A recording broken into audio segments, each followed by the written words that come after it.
Hello friends and dear students, Sharda Sadan के online YouTube platform पर आपका स्वागत है। हम न्यूरल कंट्रोल एंड कोऑर्डिनेशन पढ़ रहे हैं और न्यूरल कंट्रोल एंड कोऑर्डिनेशन में हमारा जो अगला टॉपिक है वो है टाइप्स ऑफ न्यूरॉन्स। न्यूरॉन्स जो होते हैं उनके प्रकार कौन कौन से होते हैं। पिछली क्लास में आपने ये जाना कि जो नर्व सेल होती है उसको हम दो पार्ट में डिवाइड करते हैं। एक एक जो इसका भाग होता है उसको कोशिकाएं कहते हो आप, और एक जो इसका भाग होता है उसको प्रवर्ध कहते हो। प्रवर्ध के दो हिस्से होते हैं। इसमें एक तंत्रिकाक्ष होता है और एक ध्रुमास्य होता है, ध्रुमिका होता है। आज जो टॉपिक हम पढ़ने जा रहे हैं वो है types of neuron and conduction of impulse. Impulse conduction भी पढ़ेंगे हम कि इम्पल्स के जो कंडक्शन है वो कैसे होंगे। ठीक है, तो स्टार्ट करते हैं और देखते हैं न्यूरॉन के प्रकार, टाइप्स ऑफ न्यूरॉन।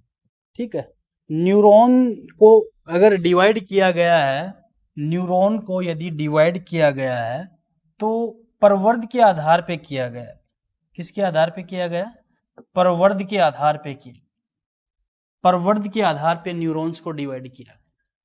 आप यहां पर देखोगे तो यहां पर पहले हम बात कर रहे हैं अध्रुवीय न्यूरॉन, एपोलर या नॉन पोलर। एपोलर, एपोलर या नॉन पोलर। ये जो न्यूरॉन्स होते हैं इनमें कोई भी विभेदन नहीं होता है। जैसे ये कुछ इस प्रकार से होते हैं, ये बन गया आपका साइटोन, और इनके अंदर अब इनके अंदर कोई विभेदन नहीं है, बस साइटोन बन गया। अब ना तो इसमें एक्सोन बन रहा है ना इसमें डेंड्रोन बन रहा है, कुछ नहीं बन रहा है काम करने वाला प्रोसेस इसके पास है, लेकिन इसने ठीक से क्या नहीं कर पाया, ये विभेदन नहीं कर पाया, डिफ्रेंशिएट नहीं कर पाया उस चीज को। तो ऐसे जो न्यूरॉन्स है वो काम तो करते हैं, लेकिन ऐसे जो न्यूरॉन्स होते हैं वो हमारे अंदर नहीं पाए जाते। ये कुछ सिंपल ऑर्गेनिजम्स जो होते हैं उनके अंदर पाए जाते हैं। को नर्वस सिस्टम की अगर बात की जाए तो उनको इतना काम नहीं करना पड़ता जितने हमारे नर्वस सिस्टम जो डेवलप प्रकार का वो काम करता है। तो अगर हम इसको देखें तो जैसे हाइड्रा या अन्य स्लेंट्रेटा प्राणियों में पाए जाते हैं। इसमें कई प्रवर्ध होते हैं, प्रवर्ध तो कई हैं लेकिन इनमें क्रियात्मक विभेदन नहीं होता। ठीक है, प्रत्येक प्रवर्ध प्रेरणा को साइटोन में ला सकते हैं, यानी निकले हुए हैं साइटोन में ला सकते हैं और बाहर भी ले जा सकते हैं, दोनों काम कर सकते हैं। सबसे पहले यही न्यूरॉन अस्तित्व में आए थे, यानी इनको आप आदिम प्रकार की भी कह सकते हो। आदिम यानी पुराने टाइप के, बहुत पुराने टाइप के। तो अगर इस चीज को हम जैव विकास के आधार पर पढ़ें तो एक बात और समझ में आती है कि न्यूरॉन्स पहले जीवों में कुछ ऐसे थे, फिर धीरे धीरे वो विकसित हुए। न्यूरॉन्स भी धीरे धीरे क्या हुए थे, विकसित हुए थे। तो ये आदिम प्रकार के हैं। कैसे हैं? आदिम प्रकार के, ठीक, पुराने टाइप के। अच्छा, अब है यूनिपोलर। कौन से हैं? यूनिपोलर।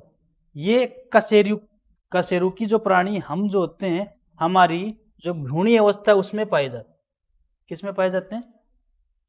इनमें सिर्फ एक्सोन होता है, डेंड्रोन नहीं पाया जाता। जैसे ये है, एक्सोन तो है लेकिन इनमें डेंड्रोन नहीं है कहीं पर भी। तो हमारे अंदर भी जो डेंड्रोन बनते हैं वो बाद में बनते हैं। तो ये जो होता है इसमें डेंड्रोन नहीं होते हैं, यूनिपोलर यानी एक ही प्रवर्ध होता है इसमें। और वो कौन सा होता है? एक्सोन। कौन सा होता है? अब बाईपोलर की अगर हम बात करें तो बाईपोलर को अगर हम देखेंगे तो ये हमारे अंदर ही पाए जाते हैं। जैसे हम कशेरुकी की बात कर रहे हैं तो कशेरुकी प्राणियों में विकसित प्रकार का जो है, विकसित प्रकार का जो न्यूरॉन है उसको तो आप क्या कहोगे? मल्टीपोलर। क्या कहोगे? मल्टीपोलर। लेकिन इसके अलावा जगह जगह पर आपको बाईपोलर भी देखने के लिए मिल सकते हैं। तो बाईपोलर की अगर बात करें तो जो रेटिना होता है, रेटिना आप जानते हो ना, आंख का पार्ट है एक रेटिना, जहां पर प्रतिबिंब बनता है। उसके अंदर जो न्यूरॉन्स होते हैं वो बाइपोलर न्यूरॉन्स होते हैं। बाइपोलर न्यूरॉन्स ऐसे होते हैं कि ये साइटोन एक इनमें है डेंड्रॉन और एक इनमें है एक्सोन, बस इतना ही। तो ये डायग्राम आप याद रखें, ठीक है। तो ये है बाइपोलर। कौन से हो गए? तो कौन कौन से हो गए? एक तो आ गए आपके नॉन पोलर, जिनमें ना तो एक्सोन है ना डेंड्रॉन है। एक आपके आ गए कौन से? एक तो एक हो गया एपोलर। कौन सा हो गया? जिसमें एक एक्सोन है सिर्फ।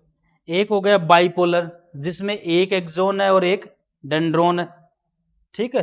तो ये किस में पाया जाता है? हमारे अंदर ही पाया जाता है, लेकिन कहाँ पे पाया जाता है? आँख की रेटिना में पाया जाता है, ठीक है। याद रखना ये बात, आप जब मैं बोलूँ तो आपको ये बात याद आनी चाहिए। जब मैं रेटिना पढ़ाऊंगा तो आपको मैं पूछूंगा कि बताओ यहाँ पे कौन से प्रकार का न्यूरॉन होता है, तो आपको पता होना चाहिए कौन सा होता है? बाइपोलर। बाइपोलर में आप क्या बताओगे? सिर्फ एक डेंड्रॉन और एक एक्सोन होता है। नेक्स्ट अगर हम बात करें मल्टीपोलर, तो मल्टीपोलर तो आपने ये सीखा ही है, जिसको हमने पढ़ा वो मल्टीपोलर ही है कि भाई बहुत सारे ये मल्टीपोलर है, यानी डेंड्रॉन है एक्सोन भी है। तो इनमें एक एक्सोन, एक्सोन तो एक ही है, लेकिन डेंड्राइट्स यानी डेंड्रॉन्स कितने होते हैं? कई सारे डेंड्रॉन्स होते हैं। ये सर्व सामान्य न्यूरॉन्स होते हैं। उदाहरण कशेरुकियों प्राणियों में यही न्यूरॉन्स पाए। एक होता है कूट ध्रुवीय न्यूरॉन, सूडो बाइपोलर न्यूरॉन्स। कौन से होते हैं? Pseudo bipolar neurons. ये न्यूरॉन्स ऐसे होते हैं, ये इनमें साइटोन, इनमें एक्सोन निकलता है और एक्सोन आगे जाके दो भागों में बढ़ जाता है। इसको सूडो बाइपोलर न्यूरॉन कहते हैं। कौन सा न्यूरॉन? यानी एक्सोन निकलता है, एक्सोन आगे जाके खुद डिवाइड हो जाता है। ये मूलतः एक ध्रुवीय ही होते हैं। तो है तो कैसे ये? एक ही ध्रुव है इनमें, तो दो तो है नहीं। लेकिन एक्सोन के द्विशाखित हो जाने से द्विध्रुवीय प्रतीत होते हैं। एक्सोन के बट जाने से कैसे दिखाई देते हैं आपको? डबल, यानी दो शाखाएं दिखाई देती है। इनमें से इनमें पाया जाने अच्छा, इनमें से जाने वाले जो इम्पल्स होते हैं इनके साइटोन से होकर नहीं गुजरता है। उदाहरण के लिए मेरु तंत्रिकाओं की पृष्ठमूल गुच्छक, ये गैंग्लियन बना लेते हैं। देखो इनके साइटोन को कोई लेना देना नहीं होता। यहाँ पर देखो आपको कहाँ मिलेंगे ये, कहाँ बता रहे हैं? मेरु तंत्रिकाओं की पृष्ठमूल गुच्छक में। मेरु तंत्रिकाएं जो होती है ना, मेरु तंत्रिकाएं, जो आपके स्पाइनल कोड है, स्पाइनल कोड का आप कट सेक्शन देखते हो ना, तो आपको कुछ ऐसी स्ट्रक्चर दिखाई देती है। कैसी? ऐसी स्ट्रक्चर दिखाई देती है। अब ऐसे स्ट्रक्चर में जैसे मान लो ये है, क्या नाम है, स्पाइनल कोड है। आपने इसका कट सेक्शन ले लिया, तो ये कट सेक्शन आपको ऐसा दिख रहा है। इस कट सेक्शन में ये जो ऊपर के हैं इनको आप क्या बोल रहे हो? Dorsal side. और नीचे वाली है वेंट्रल साइड। यानी जैसे मान लो ये है, इसके इसको हॉर्न बोलते हैं, ऊपर के हॉर्न और नीचे के हॉर्न, ठीक है। यानी सींग जैसी हो गई, ठीक है। तो यहाँ पे दो सींग जो है वो डोर्सल के लिए है और दो सींग है वो वेंट्रल के लिए। जैसे मान लो यहीं पे है, तो दो सींग आगे निकल रहे हैं, वो तो हो गए आपके डोर्सल के, और दो सींग पीछे निकल रहे हैं यहाँ, वो हो गए वेंट्रल साइड के। अपोजिट बोल दिया मैंने। पीछे के जो रहेंगे वो डोर्सल साइड के रहेंगे, आगे के जो रहेंगे वो वेंट्रल साइड के रहेंगे। तो जो आपको एक चीज याद रखनी है कि यहाँ पर ओके, तो यहाँ पर जो मेरु तंत्रिकाओं की जो पृष्ठ मूल गुच्छक है, तो इनमें क्या होता है? जैसे मान लो ये आ रहे हैं पृष्ठ मूल, यानी आप पृष्ठ को क्या बोलोगे? डोर्सल, और इसको आप क्या बोलोगे? वेंट्रल। तो यहाँ से आ रहे हैं संदेश, ये एक न्यूरॉन लेके आ रहा है। ये न्यूरॉन जो है बाइपोलर न्यूरॉन, कैसा न्यूरॉन है भाई? Pseudo bipolar. कैसा है? Pseudo bipolar. ये इसका साइटोन, ऐसा सूडो बाइपोलर हो। अब सारे साइटोन एक जगह इकट्ठे होते जा रहे हैं, क्योंकि न्यूरॉन तो एक ही नहीं होगा ना, ये साइटोन एक जगह इकट्ठे हो गए। इन इकट्ठे साइटोन को आप बोल रहे हो गैंग्लियन। क्या बोल रहे हो? गैंग्लियन, गैंग्लियन, ठीक है। और इसको हिंदी में बोलते हैं आप गुच्छक। क्या बोलते हैं? गुच्छक। अब जो आवेग आ रहा है ना, वो साइटोन के पास जा ही नहीं रहा, वो सीधा निकल रहा है, इनको लेना देना ही नहीं है। तो ऐसी प्रोसेस आपको मेरुतंत्रिका में जैसे प्रतिवर्ती क्रियाओं में देखने के लिए मिलेंगी। ऐसे प्रतिवर्ती क्रियाएं नहीं होती क्या, तो उनमें देखने के लिए मिलेंगी, क्योंकि वहां पर डायरेक्ट तुरंत प्रभाव से कंट्रोल होता है चीजों पर।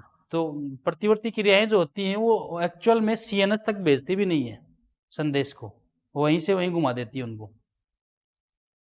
तो ये हो गया आपका कौन सा, सूडो बाइपोलर न्यूरॉन। नेक्स्ट अगर हम बात करें तो हम बात करें मैकेनिज्म ऑफ इंपल्स कंडक्शन। किसकी बात कर रहे हैं, ऑफ इंपल्स कंडक्शन। देखो इंपल्स कंडक्शन कैसे होता है, तो इंपल्स कंडक्शन की अगर हम बात करें तो आपकी जो न्यूरॉन्स है उनके अंदर आवेग एक जगह से लेकर दूसरे जगह तक कैसे चले जाएंगे, इस चीज को हम जानेंगे। तो ये एक प्रकार से एक इलेक्ट्रोकेमिकल प्रोसेस है, इलेक्ट्रोकेमिकल प्रोसेस है, यानी यहां पर कुछ आयंस जो होते हैं वो पार्टिसिपेट करते हैं और केमिकली रूप से इनका कंडक्शन होता है। ये साइंटिस्ट का नाम दे रखा है हॉजकिंस एंड हग्सले, ठीक है, ने ये क्रिया समझाई थी। अच्छा, ये जो प्रोसेस है मैकेनिज्म ऑफ इंपल्स कंडक्शन, ये 3 टाइप की होती है, पोलराइजेशन, डीपोलराइजेशन, रीपोलराइजेशन, ठीक है। पोलराइजेशन फेज या resting phase, depolarisation conduction phase, और रीपोलराइजेशन रिफ्रैक्टरी और रिकवरी फेज, यानी ये वापस से रिकवर हो रहा है। इस चीज को आप समझें, ठीक है। देखो पोलराइजेशन क्या होता है,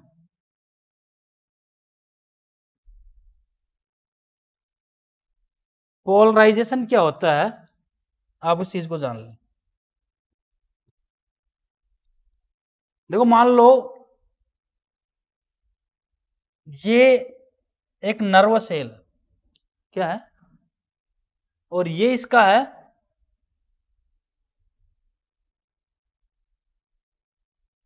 ये इसका साइटोन और ये इसके डेंड्रॉन्स हो गए, और यहां ये आगे जाकर एक्सोन, ये एक्सोन दिखाया बड़ा वाला, और आगे जाके ये एक्सोन यहां वापस से निकलेंगे, एक्सोन वापस से डेंड्रॉन्स के रूप में बाहर निकल रही हैं, यानी लास्ट में भी डेंड्रॉन्स होते हैं और पहले भी डेंड्रॉन्स होते हैं।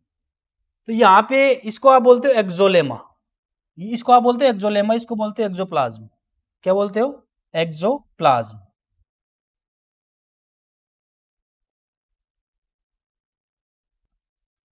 और ये एक्सोलेमा है बाहर की क्या है, एक्सोलेमा। अच्छा, जो रेस्टिंग फॉर्म होती है ना, जैसे कोई आवेग नहीं जा रहा है, उस कंडीशन में आपके जो न्यूरॉन्स होते हैं उनमें जो रेस्टिंग फॉर्म होती है वो कुछ इस प्रकार से होती है कि अंदर की जो लेयर होती है वो नेगेटिव चार्ज वाली होती है, और बाहर की जो लेयर होती है वो पॉजिटिव चार्ज, कुछ इस प्रकार से होता है, आयनों का एक्सचेंज कुछ इस प्रकार से रहता है। अच्छा, ये नेगेटिव और पॉजिटिव क्या है, देखो इसमें क्या होता है कि ये जो एक्सोप्लाज्म है, यहां पर एक्सोप्लाज्म में पोटेशियम आयन ज्यादा होते हैं,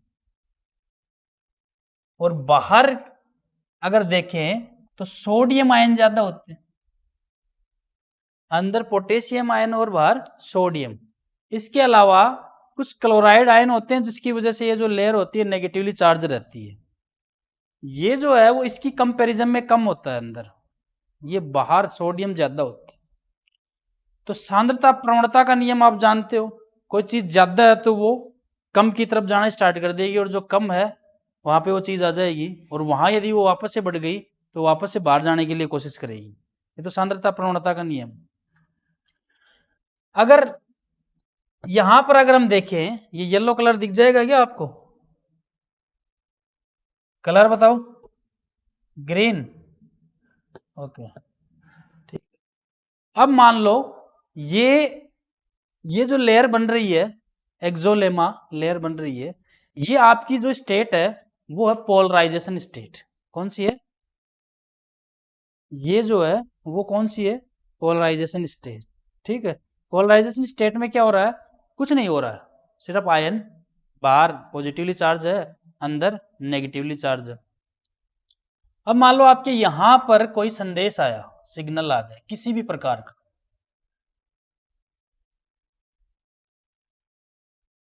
सिग्नल आ गया किसी भी प्रकार, यहां पर किसी भी प्रकार का सिग्नल आ गया।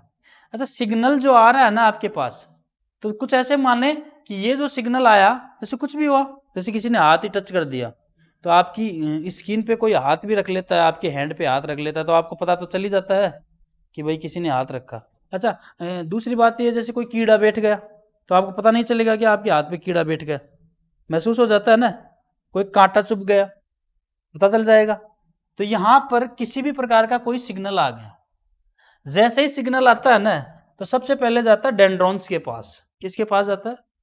और डेंड्रॉन्स के पास जाने से यहां पर दबाव होता है एक पहले, सबसे पहले कोई मैकेनिज्म नहीं चल रही, सबसे पहले एक दबाव हुआ यहाँ पे, कि जैसे ही वो आया वो दबी, जो लेयर है, तो बाहर अपनी स्किन दबी, तो जो प्रेशर वो अंदर तक मेंटेन हुआ, जिसके कारण कौन है, किस पे प्रेशर पड़ गया, एक्सो लेमा पर भी प्रेशर पड़ गया। और जैसे ही प्रेशर पड़ा, तो यहां पर एक चैनल था वो खुल गया, जिसको आप बोल रहे हो मैकेनिकल गेटेड चैनल। कौन सा चैनल खुल गया? Mechanical gated channel. ठीक है। अब मैकेनिकल गेटेड चैनल जो है वो जब ओपन हो जाता है, अच्छा, मैकेनिकल का मतलब क्या हुआ, यांत्रिक रूप से खुला है वो, दबाव पड़ने से। कैसे खुला है? दबाव पड़ने से। जैसे वो खुल गया, तो खुलने से क्या हुआ कि बाहर जो सोडियम पड़े थे ना, ये सोडियम अंदर आना स्टार्ट हो जाएंगे। अच्छा, यही क्यों आ रहे हैं? क्योंकि सर ज्यादा सोडियम ज्यादा बाहर है। अच्छा, सबसे पहले ये जो सोडियम अंदर आ रहे हैं, ये सबसे पहले सोडियम ही आएंगे, क्योंकि इनकी जो देखा जाए तो इनकी कंसंट्रेशन भी बाहर ज्यादा है, और पहले चैनल भी यही ओपन होता है, तो ये सोडियम अंदर आ जाएगी। सोडियम जैसे अंदर आ गया, तो ये आ गया एक्सोप्लाज्म में। किस में आ गया? एक्सोप्लाज्म में। अब एक्सोप्लाज्म में आता है, तो जब रेस्टिंग फॉर्म होती है, तो अंदर अंदर का जो मान रहता है वो होता है -70 मिली वोल्टेज। कितना रहता है? -70 मिली वोल्टेज। रेस्टिंग फॉर्म में कुछ नहीं हो रहा, रेस्टिंग फॉर्म में कितना मान चल रहा है अंदर का? -70 मिली वोल्टेज। समझ में आ रही है बात? लेकिन जैसे ही यहाँ पे सोडियम आने स्टार्ट हुए, तो ये माइनस जो वैल्यू है वो धीरे धीरे प्लस की तरफ जाना स्टार्ट कर जाएगी। अब जैसे ये सोडियम यहाँ पे आए, तो यहाँ पे -60 मिली वोल्टेज हो गया, -50 मिली वोल्टेज हो गया, -40 हो गया, -30 हो गया। धीरे धीरे ये जो माइनस वैल्यू है वो प्लस की तरफ जाएगी, और जैसे ही -10 तक गया, फिर वापस से 0, फिर +10, +20। समझ में आ रही है ग्राफ आपको कैसे क्या कह रहा हूँ? आप बोलोगे सर ये तो कम हो रहा है, आपने तो बोला कि प्लस में चला जाएगा, तो प्लस में निकलेगा तो इधर से ही आप ग्राफ को अकॉर्डिंग देखोगे। देखो, ये आपका 0, ये माइनस वैल्यू है 70, 60, ये मान लो 10 है, फिर यहाँ पे प्लस वैल्यू आ गई, तो इधर से ही तो होकर निकलेगा वो माइनस मान। तो माइनस जो वैल्यू है वो धीरे धीरे प्लस की तरफ इंक्रीज होने लग जाएगी। तो जैसे यहाँ पर अब वोल्टेज का अंतर आ गया, किसका अंतर आ गया? आ गया भाई, -70 था, कितना हो गया? -60 होगा। जैसे ही वोल्टेज का अंतर आ जाता है, तो यहां पर अब दूसरे चैनल होते हैं वो खुल जाते हैं। ये जो चैनल होते हैं इनको आप बोलते हो वोल्टेज गेटेड चैनल। कौन से चैनल? Voltage gated channel. ये वोल्टेज गेटेड चैनल में सबसे पहले खुलता है आपका सोडियम वाला। कौन सा खुलता है? जैसे ही सोडियम वाला वापस से खुल गया, तो सोडियम और आएंगे। अब क्या आएंगे? सोडियम आना स्टार्ट हो जाएंगे।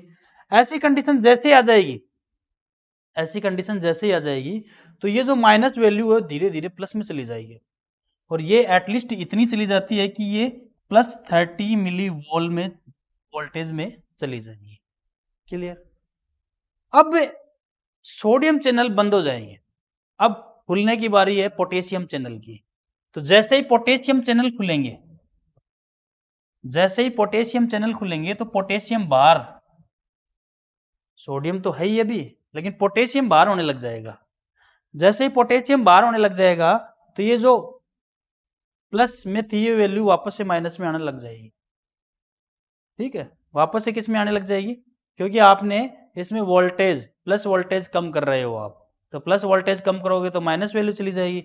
अब ये वापस से माइनस वैल्यू में जाना स्टार्ट हो जाएगा और ये वापस से जैसे मान लो -70 मिली वोल्ट में वापस से आ जाए। ठीक है, तो जब कुछ नहीं था उसको आप बोल रहे हो पोलराइजेशन स्टेट, माइनस वैल्यू। क्या कर रहे हो, पोलराइजेशन स्टेट। जब +30 पे चला गया इसको आप बोल रहे हो डीपोलराइजेशन। क्या बोल रहे हो, और +30 से -70 पे वापस आ गए इसको आप बोल रहे हो रीपोलराइजेशन। तो ऐसे करके आपकी 3 स्टेट हो गई। मेरे ख्याल से बात समझ में आ गई आपको। पोलराइजेशन स्टेट में -70 मिली, इस पे कितना चला गया और इस पे वापस से, तो जब इतना था तो पोलराइजेशन स्टेट, जब वो बढ़ गया तो डीपोलराइजेशन, अब वो वापस से रिकवर हो गया तो आप उसको क्या बोल रहे हो, रीपोलराइजेशन स्टेट। कौन सी स्टेट बोल रहे हो, ठीक है, आगे बात समझ में आपको। अगर आप इसको पढ़ो तो इसमें थोड़ा सा डलवा रखा है पीपीटी के तौर पे, बाकी का वैसे ही समझा दिया मैंने। तो कोशिकाओं की कोशिका द्रव्य में सर्वाधिक मात्रा में पाया जाने वाला धनायन कोशिका द्रव्य में कौन सा होता है, पोटेशियम। लेकिन बाह्य कोशिका द्रव्य में सर्वाधिक मात्रा में पाया जाने वाला कौन सा होता है, सोडियम। ये बात मैंने आपको बताई। अंदर कौन सा ज्यादा मिलेगा आपको, पोटेशियम, और बाहर सोडियम। ठीक है, अगर आगे अगर हम देखें तो ये जो आपका ग्राफ है वो इस प्रकार से बनता है। ये आपकी 0 वैल्यू है। ठीक है, अब आप यहां से -10, -20, -30 ऐसे करके -40, -50 और ये -70 कर देता हूं मिली। ठीक है, अब जैसे ही, अब ये मान लो आप बढ़ा रहे हो 10, 20, 30, ठीक है, 40, ये वैल्यू बढ़ रही है। तो जैसे ही स्टार्ट की अगर हम बात करें तो मामला यहां से स्टार्ट होता है, तो यहां से मामला स्टार्ट होता है और आप बोल रहे हो क्या कि सर अब सोडियम आयन आए जा रहे हैं, आए जा रहे हैं, आए जा रहे हैं, ये ओवर शूट करता जा रहा है, ओवर शूट करता जा रहा है, 30 पे आके रुक जाए।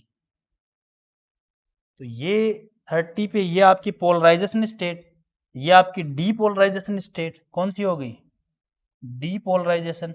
और 30 पे आने के बाद पोटेशियम चैनल खुल जाएंगे जिसकी वजह से वापस से माइनस वैल्यू आ जाएगी और ये वापस से ग्राफ नीचे चला जाएगा और ये हो गई आपकी रीपोलराइजेशन स्टेट। तो मेरे ख्याल से आपको ये कंडक्शन, इंपल्स कंडक्शन वाला टॉपिक है वो क्लियर हो गया। तो बात समझ में आई आपको, ठीक है। तो आज हमने 2 टॉपिक पढ़े हैं, एक तो आपने पढ़ा है टाइप्स ऑफ न्यूरॉन और एक कंडक्शन ऑफ इंपल्स। ठीक है, ओके, थैंक यू।